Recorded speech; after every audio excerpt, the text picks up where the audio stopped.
जय हिंद साथियों, हम लोग देख रहे थे घटना चक्र साइंस का बुक।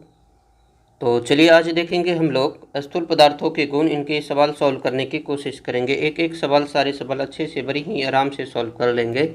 इससे पहले बता दें कि आप में से जो भाई नए हैं प्लीज़ चैनल को जरूर सब्सक्राइब करें, वीडियो को लाइक करें और ज़्यादा से ज़्यादा शेयर करें, अपना भाई का सपोर्ट करें, क्योंकि ये भाई आपके सपोर्ट के बिना कुछ नहीं कर सकता। तो ये भाई का आपको सपोर्ट का पूरी ज़रूरत है, तो आप ज़रूर सपोर्ट करें भाई का। चलिए पहले नंबर सवाल देखते हैं। पहले नंबर सवाल देखिए क्या कह रहा है कि वर्षा की बूंद की गोलाकार आकृति का कारण क्या है। तो वर्षा की बूंद की गोलाकार आकृति का कारण क्या है? पृष्ठ तनाव हो जाएगा, ऑप्शन बी सही है, पृष्ठ तनाव। अगले सवाल देखिए पानी की बूंद गोलाकार होती है, इसका कारण क्या है? पानी की बूंद गोलाकार होती है, इसका कारण क्या है? तो पृष्ठ तनाव इसका कारण है, ऑप्शन ए सही है, पृष्ठ तनाव। आगे बढ़ते हैं, अगले सवाल देखिए तीसरे नंबर सवाल। तीसरे नंबर सवाल क्या कहता है कि वर्षा की बूंदें गोलाकार होती है क्योंकि क्योंकि क्या हो जाएगा? जल में पृष्ठ तनाव होती है। तो जल में पृष्ठ तनाव होती है, इसलिए वर्षा की बूंदें गोलाकार होती है। देखिए किस तरह से सवाल को जो है घुरा फिरा के पूछा गया है। अगले सवाल देखिए, द्रव बूंद की संकुचित होकर न्यूनतम क्षेत्र घेरने की प्रवृत्ति का कारण क्या है? तो यही कारण है पृष्ठ तनाव। पृष्ठ तनाव की जो परिभाषा होती है यही होते हैं। तो ऑप्शन ए सही है, पृष्ठ तनाव की द्रव बूंद की संकुचित होकर न्यूनतम क्षेत्रफल घेरने की प्रवृत्ति का कारण क्या है? पृष्ठ तनाव सही है, तो पृष्ठ तनाव हो जाएगा ए नंबर से। अगले सवाल देखिए, नैनो द्रवों का सर्वाधिक महत्वपूर्ण गुण क्या है? तो नैनो द्रवों का सर्वाधिक महत्वपूर्ण गुण क्या है? तो घर्षण जो है इसका सबसे महत्वपूर्ण गुण है। तो ऑप्शन ए सही हो, बी सही हो जाएगा, घर्षण। ऑप्शन बी सही है यहाँ पे, घर्षण। आगे बढ़ते हैं, अगले सवाल देखिए, छठे नंबर सवाल देखिए, तेल जल के तल पर फैल जाता है क्योंकि तेल जल के तल पर फैल जाता है क्योंकि तेल का तल तनाव पानी से कम होता है, क्योंकि तेल का तल तनाव जो है पानी से कम होता है। तो ऑप्शन डी सही है। चलिए अगले सवाल देखते हैं।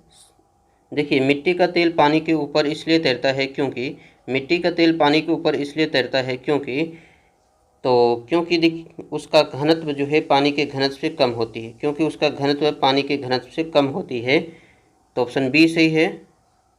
चलिए अगले सवाल देखते हैं, आठवें नंबर सवाल देखिए, साबुन के बुलबुले के अंदर का दाब क्या होगा? साबुन के बुलबुले के अंदर का दाब वायुमंडलीय दाब से अधिक होती है। तो वायुमंडलीय दाब से अधिक होती है, तो ऑप्शन ए सही है, वायुमंडलीय दाब से अधिक होती है। आगे बढ़ते हैं, अगले सवाल देखिए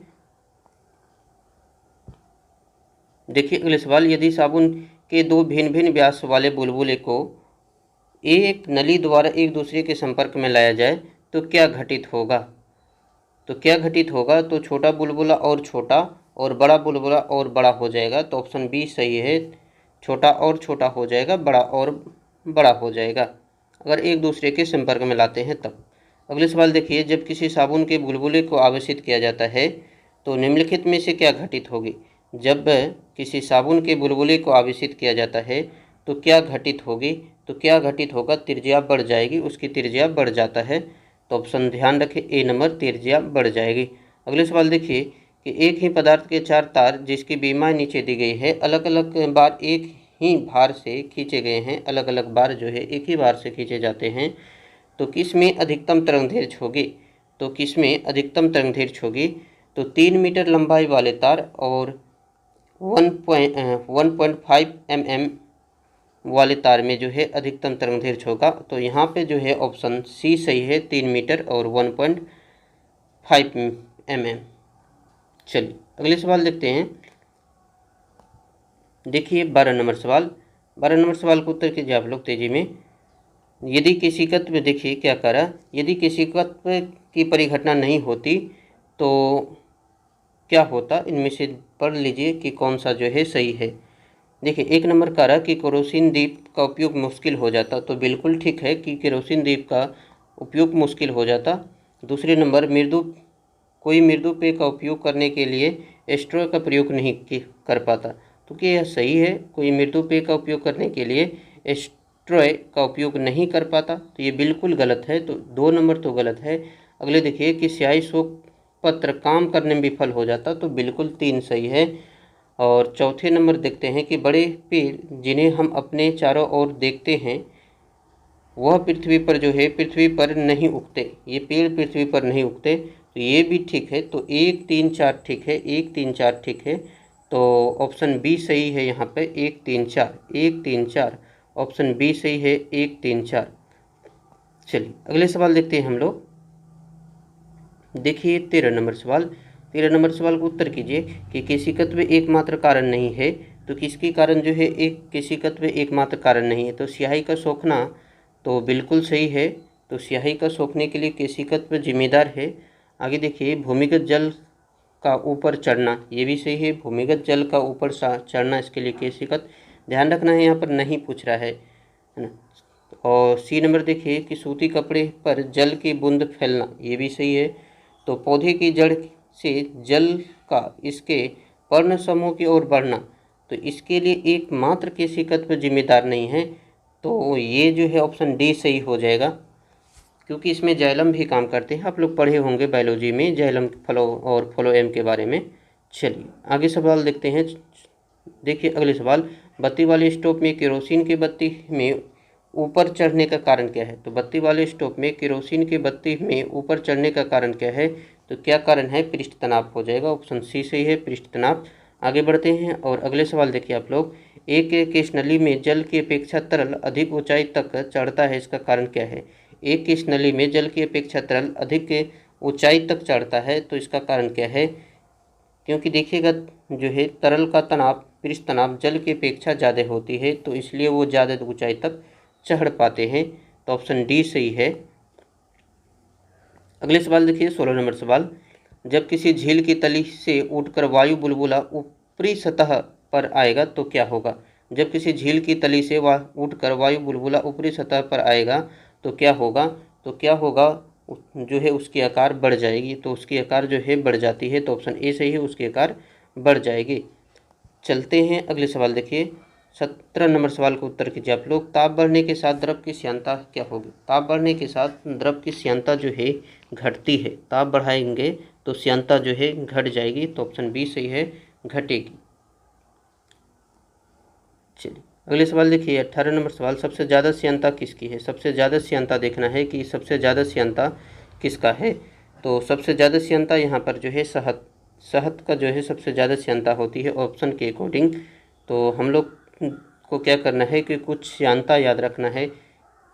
तो ये चार्ट आप लोग याद रखें। देखिए जल का श्यानता जो है कितना होता है? 1 से 3 के बीच।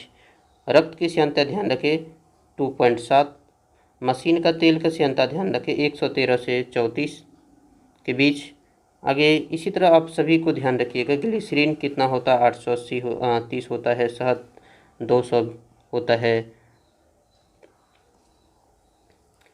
वायु जो है, वायु की श्यानता ध्यान रखें। वायु जो है 0.017 से कितना 0.19 तक। अगले देखिए आप लोग ये चार्ट को जरूर ध्यान रखें। यहाँ से जो है पहली बार बीपीएससी में सवाल पूछा गया है इस तरह का, तो हो सकता है फिर से पूछे। देखिए अगले सवाल, हवाई जहाज़ से यात्रा करते समय पेन से स्याही निकलने लगती है, ऐसा क्यों होती है कि हवाई जहाज़ से यात्रा करते समय पेन से स्याही निकलने लगती है? ऐसा इसलिए होती है कि वायुमंडलीय दाब के कारण, वायुमंडलीय दाब में कमी के कारण ऐसा होता है। तो ऑप्शन ए सही है, वायुमंडलीय दाब में कमी के कारण। चलते हैं अगले सवाल देखिए 20वें नंबर सवाल कि ऑटोमोबाइल्स में हाइड्रोलिक ब्रेक के कार्य करने का सिद्धांत क्या है? तो ऑटोमोबाइल्स में हाइड्रोलिक ब्रेक के कार्य करने का सिद्धांत क्या है? तो ये पास्कल का नियम हो जाएगा। ऑप्शन डी सही है, पास्कल का नियम। 21 नंबर सवाल देखिए आप लोग कि मोबाइल तथा ऑटोमोबाइल्स ने भारतीयों विशेष रूप से ग्रामीण क्षेत्रों के लोगों में के सामाजिक जीवन में निम्नलिखित तरह से किस तरह से जो है ये एक क्रांति लाया? ग्रामीण क्षेत्र के लोगों के जीवन में मोबाइल्स और ऑटोमोबाइल्स जो है किस तरह से क्रांति लाया, ये आपको पहचानना है। तो 1 नंबर देखिए लोगों के आवागमन के संबंध में, तो ये बिल्कुल सही है। और दूसरे देखिए कि लोगों के जुड़ाव के संबंध में, ये भी ठीक है। तीसरे देखिए लोगों की संवेदनशीलता के संबंध में, तो ये गलत है। तो 1 2 सही है। तो 1 और 2, तो ए नंबर है, केवल 1 और 2 सही है। अगले नंबर सवाल, नीचे दिए हुए 4 छिद्रों वाले एक फुहारे के चित्र पर ध्यान दीजिए। आप चित्र देख पा रहे होंगे, इस तरह का दिख रहा है यहाँ पर। और ये पूछ रहा है कि कौन क्षेत्र से पानी अधिकतम दूर तक फेंका जाएगा? किस क्षेत्र से पानी अधिकतम दूरी तक फेंका जाएगा? तो जो क्षेत्र सबसे नीचे होंगे तो उसी से ज़्यादा दूरी तक पानी फेंका जाएगा। तो देखिए सबसे नीचे वाले क्षेत्र कौन है? ए नंबर, मतलब 1 नंबर जो क्षेत्र है। तो 1 नंबर देखिएगा, तो तो किस ऑप्शन में है? तो देखिएगा डी नंबर ऑप्शन में है, तो डी नंबर सही हो जाएगी यहाँ। देखिए 24 नंबर सवाल, एक तरल किसी सिलेंडराकार पाइप में धारा रेखीय गति से बह रहा है। धारा रेखीय गति से बह रहा है, ये ध्यान दें। पाइप के अक्ष वाले खंड में प्रवाह की परिच्छेदिका होगा, तो क्या होगा?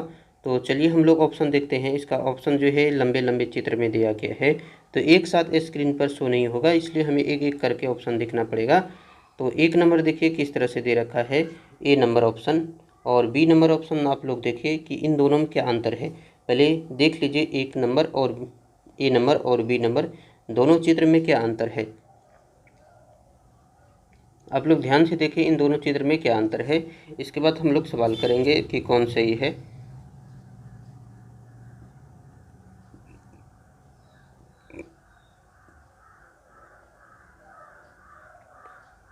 चलिए आप लोग ए और बी देख लिए होंगे। ये याद है कि धारा रेखीय प्रवाह के बारे में पूछा था, तो एक और बी देख लिए होंगे। चलिए देखते हैं सी और डी। ए और बी देख लिए, सी और डी। देखिए धारा रेखीय प्रवाह पूछा गया, तो आप देख रहे हैं कि इसमें जो है बिल्कुल धारा रेखीय प्रवाह है, तो ऑप्शन डी सही है, ऑप्शन डी सही है। चलिए निम्नलिखित में से कौन सा पेट्रोलियम परिष्करण का उत्पाद है? तो कौन जो है पेट्रोलियम परिष्करण का उत्पाद है? तो क्या हो जाएगा? एस्फाल्ट। एस्फाल्ट ऑप्शन डी सही है, एस्फाल्ट। चलिए आगे बढ़ते हैं हम लोग। अगले सवाल देखिए 26 नंबर सवाल उत्तर कीजिए कि कड़े जाड़ों में झील की सतह हिम शीतित हो जाती है किंतु उसके तल में जल द्रव अवस्था में बना रहता है, यह किस कारण से होती है? कड़े जाड़ों में झील की सतह हिम शीतित हो जाती है किंतु उसके तल में जल द्रव अवस्था में बना रहता है, तो ये जो है किस कारण से होती है? ऐसा किस लिए होती है? तो आप सभी को पता है कि जल का सघनता जो है 4 डिग्री सेल्सियस पर अधिकतम होती है, तो इसलिए ऐसा होता, तो ऑप्शन सी सही है। अगले सवाल देखिए शीतकाल में जब झील की ऊपरी सतह का पानी बर्फ में बदल जाता है फिर भी जलीय जीव जीवित रहते हैं, क्यों ऐसा जीवित रहते हैं? क्योंकि देखिएगा तो उसके अंदर जो है यहाँ पर देखिए कि पानी का घनत्व 4 डिग्री सेल्सियस पर सबसे अधिक, जिससे बर्फ़ के ऊपरी सतह के नीचे जो है पानी नहीं जमता। बर्फ़ के ऊपर सतह का जो है नीचे पानी नहीं जमता है, नीचे पानी ही रहता, इसलिए जो है बर्फ़ के नीचे पानी जलीय जीव जो है जीवित रह पाते हैं। अगले सवाल देखिए 28 नंबर सवाल, बर्फ़ जमी झील के अंदर मछलियाँ जीवित रहती है, क्यों जीवित रहती है मछली? तो हम लोग अभी कर चुके हैं इस तरह के सवाल। क्योंकि झील की तल पर जल नहीं जमता, क्योंकि झील की तली पर जल नहीं जम पाते हैं, तो ऑप्शन सी सही है। चलिए अगले सवाल देखिए 29 नंबर सवाल उत्तर कीजिए। वस्तु की मात्रा बदलने पर अपरिवर्तित रहेगा, तो वस्तु की मात्रा बदल देंगे तो क्या चेंज नहीं होगा? तो घनत्व जो है चेंज नहीं होगा। चलिए यहाँ पर ध्यान रखिए घनत्व बराबर क्या होता है? तो घनत्व बराबर जो है घनत्व किस पर निर्भर करता है? देखिए वस्तु का घनत्व उसके द्रव्यमान तथा आयतन के अनुपात पर निर्भर करता है, ये जरूर ध्यान रखें। चलते हैं आगे देखिए 30 नंबर सवाल, पानी के आपेक्षिक घनत्व सर्वाधिक निम्नलिखित ताप पर होगी, तो किस ताप पर पानी का आपेक्षिक घनत्व सबसे ज़्यादा होगा? तो 4 डिग्री सेल्सियस पर जो है सबसे ज़्यादा होती है पानी का आपेक्षिक घनत्व।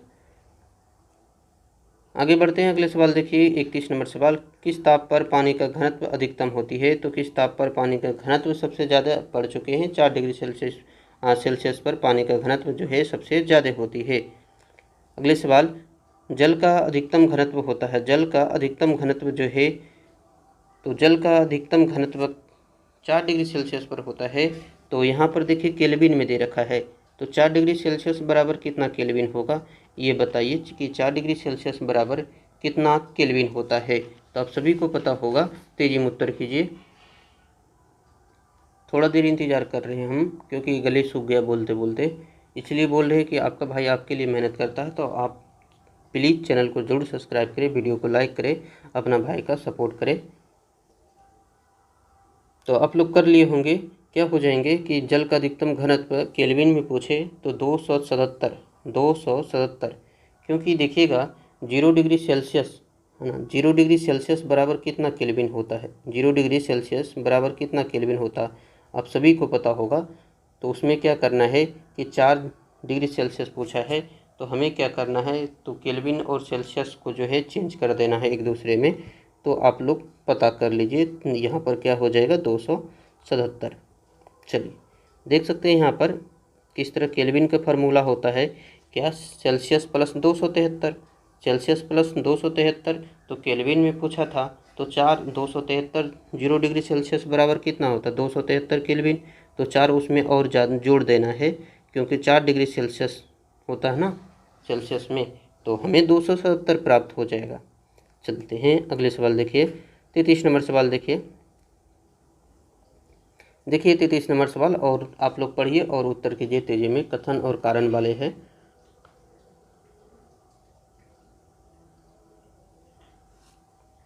देखिए क्या कर रहा है कथन, लोहे का एक गोला पारद पर तैरता है किंतु पानी में डूब जाता है। तो ये तो बिल्कुल ठीक है कि लोहे का एक गोला जो है पारद, पारद मतलब पारा पर तैरती है जबकि पानी में डूब जाती है, तो बिल्कुल ठीक है।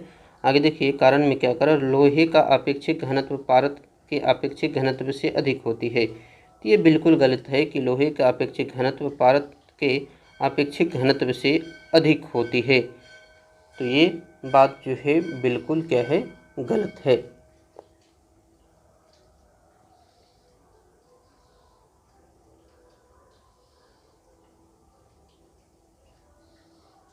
चलिए आगे बढ़ते हैं हम लोग। आप लोग सोच लिए होंगे, कर लिए होंगे सवाल, तो यहाँ पर ए सही है और आर गलत है। 34 नंबर सवाल देखिए, 34 नंबर सवाल क्या कर रहा है, देखिए लोहे की कील पारे पर क्यों तैरती है जबकि वह पानी में डूब जाती है। उसी टाइप के है, लोहे की कील पारे पर क्यों तैरती है जबकि पानी में डूब जाती है। तो देखिएगा लोहे का घनत्व पानी से अधिक जबकि पारे से कम होता है। लोहे का घनत्व पानी से अधिक और पारे से कम होती है, तो ऑप्शन सी सही है। इससे पहले वाले सवाल में इसे जस्ट उल्टा दे रखा था कारण में, इसलिए वो गलत था। अगले सवाल देखिए, एक सुई पानी में डूब जाती है, एक सुई पानी में क्या होती है, डूब जाती है, जबकि लोहे से बना जहाज पानी पर तैरती है। ऐसा क्यों, ऐसा क्यों, तेजी में उत्तर करें आप लोग, ऐसा क्यों होता है। चलिए देखते हैं हम लोग, यहाँ पर 2 ऑप्शन देख लिए होंगे, अगले देखते हैं। देखिए ऐसा क्यों होता है, देखिए आप लोग उत्तर कीजिए। देखिए सुई का अपेक्षिक घनत्व उसके द्वारा हटाए हुए गए जो पानी के अपेक्षिक घनत्व से अधिक होता है। सुई का अपेक्षिक घनत्व उसके द्वारा हटाए हुए पानी के अपेक्षिक घनत्व से अधिक होता है, तो ऑप्शन डी सही है। चलिए अगले सवाल देखते हैं, 36 नंबर सवाल देखिए, लोहे की सुई पानी की सतह पर किस कारण से तैरती है। तो लोहे की सुई पानी की सतह पर जो है किस कारण से तैरती है, तो पृष्ठ तनाव के कारण ये तैरती है।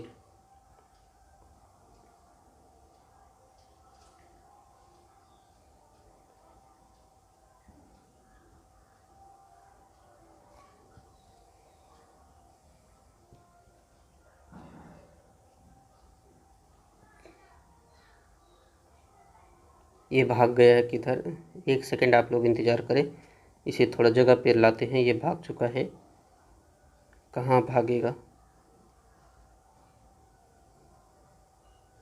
हम लोग क्या यहाँ थे, नहीं इससे आगे बढ़ चुके थे। 20 नंबर सवाल, 26 कर चुके थे हम लोग, शायद कहाँ पर पहुँच चुके थे, 34 के आसपास पहुँच चुके थे, है ना। 33 कर लिए थे और 34 20 कर चुके थे। देखिए 35 नंबर भी कर चुके थे और 36 नंबर, चलिए हम लोग करते हैं 36 नंबर सवाल, आप लोग सपोर्ट करें।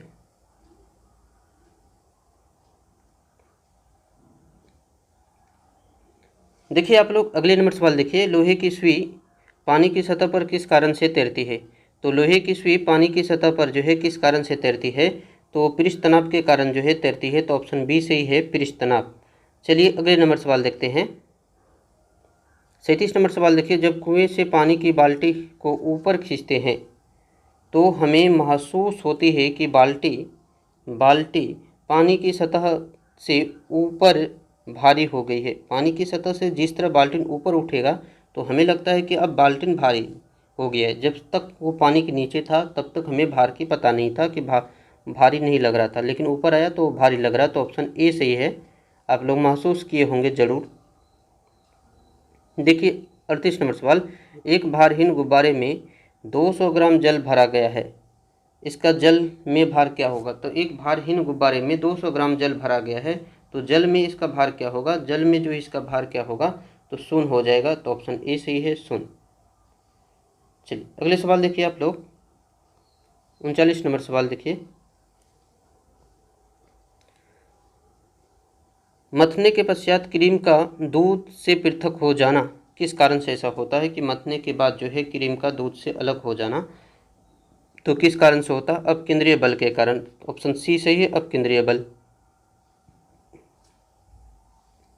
अगले सवाल, बादल में वायुमंडल के तैरने रहने के कारण क्या है? बादल में वायुमंडल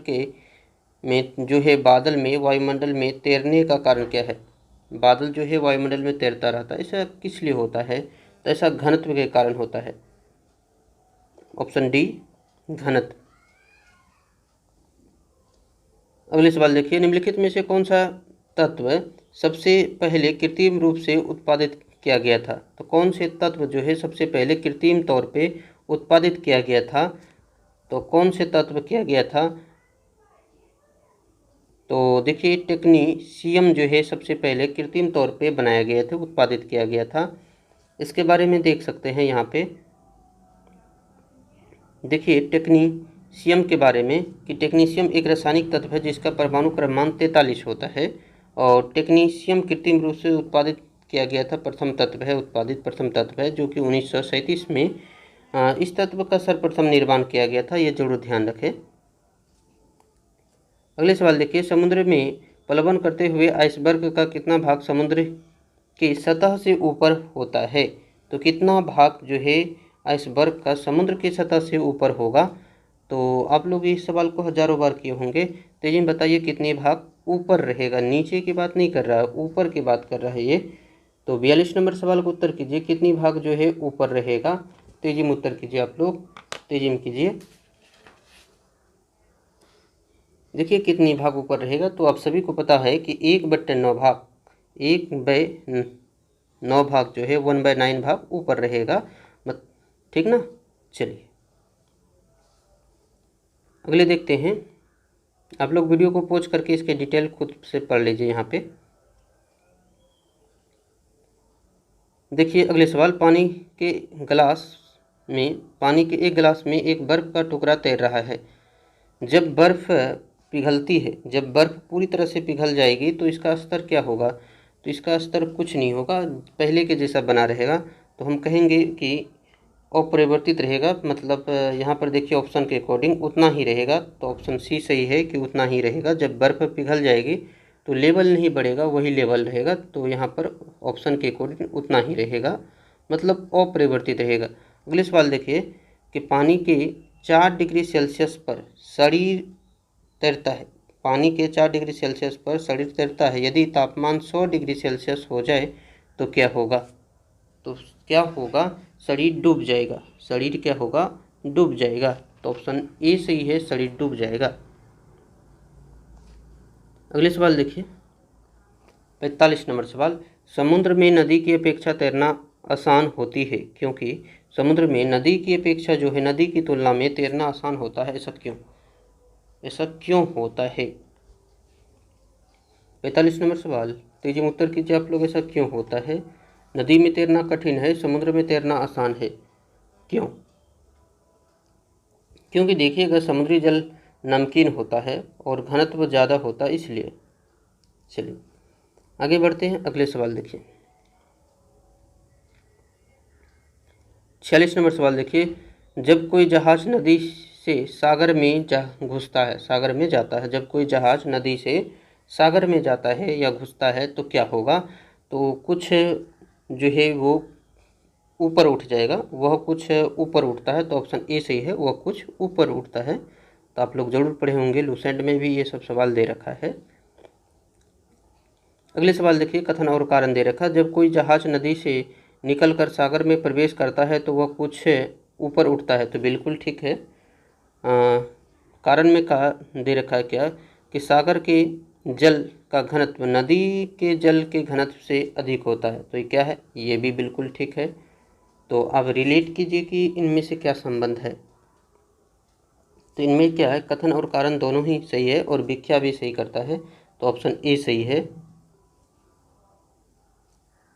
देखिए अगले सवाल, स्थित विज्ञान निम्नलिखित में से किससे संबंध है, तो किससे संबंध है, तो विश्राम की स्थिति से, तो ऑप्शन बी सही है, विश्राम की स्थिति से। तो चलिए ये चैप्टर यहाँ पर पूरी तरह से ख़त्म हो चुका है। हम लोग अगले वीडियो में अगले चैप्टर करेंगे प्रकाश, अगले वीडियो में अगले चैप्टर करेंगे प्रकाश। आपसे बस इतना कहेंगे कि आप चैनल को ज़रूर सब्सक्राइब करें, अपना भाई का सपोर्ट करें और वीडियो को क्या करें, ज़रूर लाइक करें और ज़्यादा से ज़्यादा अपने दोस्तों में शेयर करें। ठीक ना भाई, इतना कर दो प्लीज़ यार अपने भाई के लिए। चलिए, वीडियो देखने के लिए आप सभी को बहुत बहुत धन्यवाद, दिल से धन्यवाद बोल रहे हैं। झारखंड वाले धन्यवाद नहीं है भाई, दिल वाले धन्यवाद है।